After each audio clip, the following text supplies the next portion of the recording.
Hello, a few years ago I broken into my one house. I have just driving home. It was around midnight in the place of Montreal winter.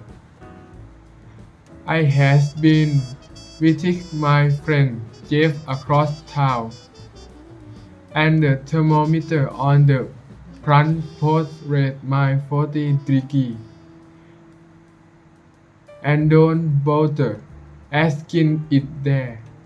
Is that Celsius or Fahrenheit? My 40 where the two cell meet is very cool.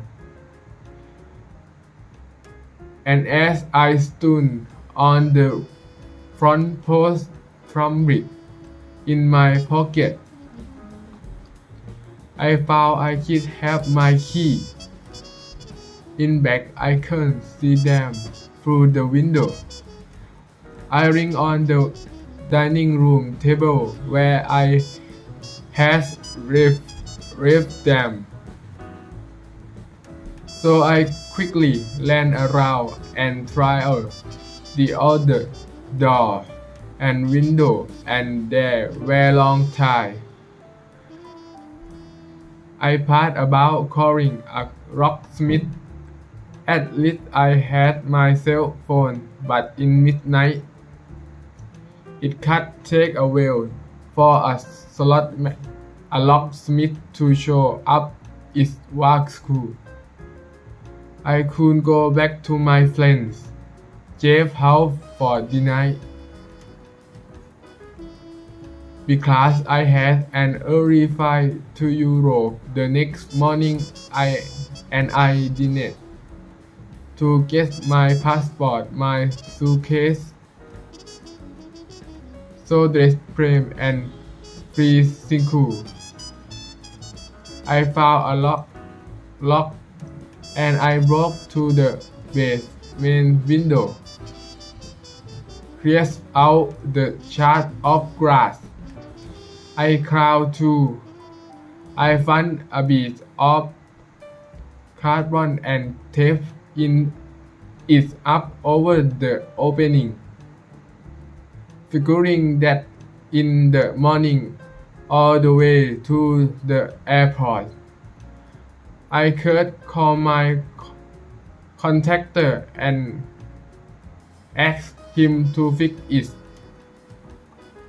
This is going to be expensive,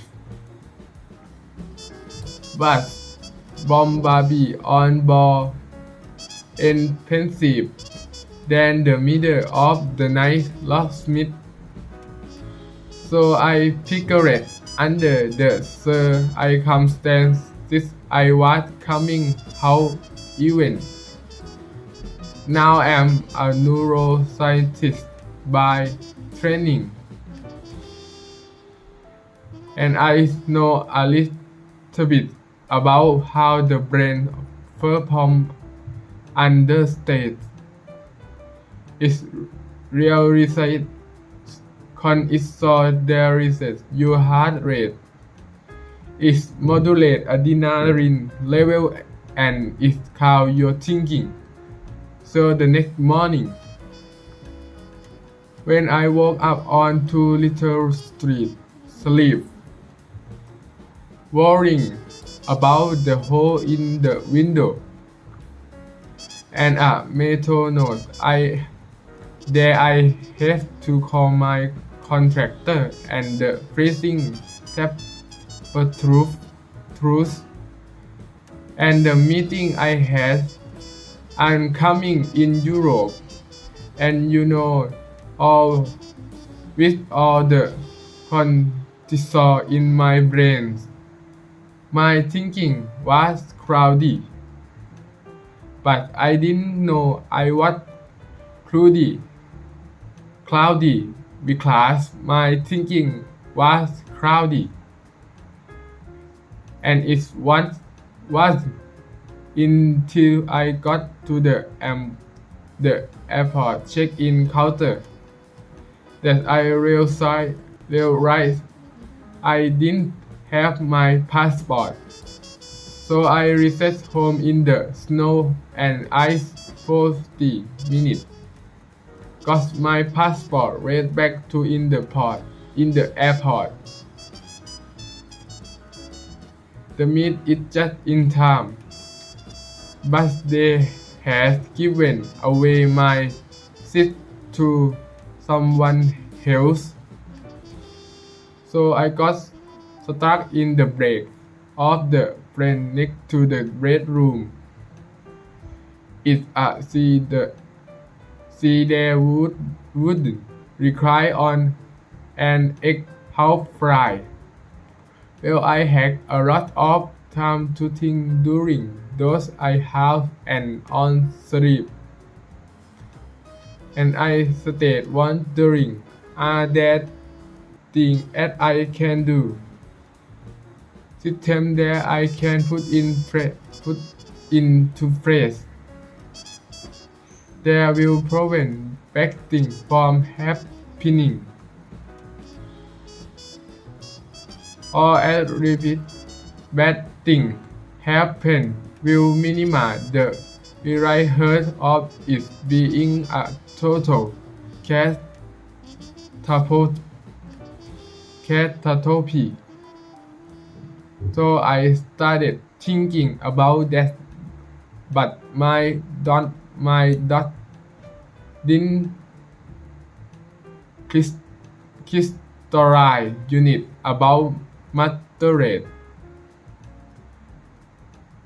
I was having dinner with my colleague Danny Kahneman, the Nobel Prize winner, and I somewhat embarrassed to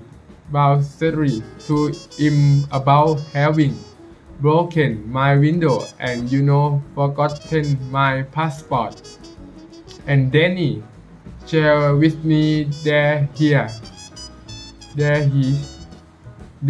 he been practicing something called perspective hindsight.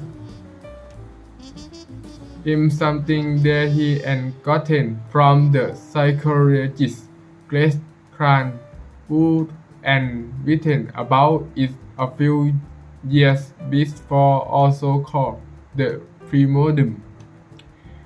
Now you all know where the postmortem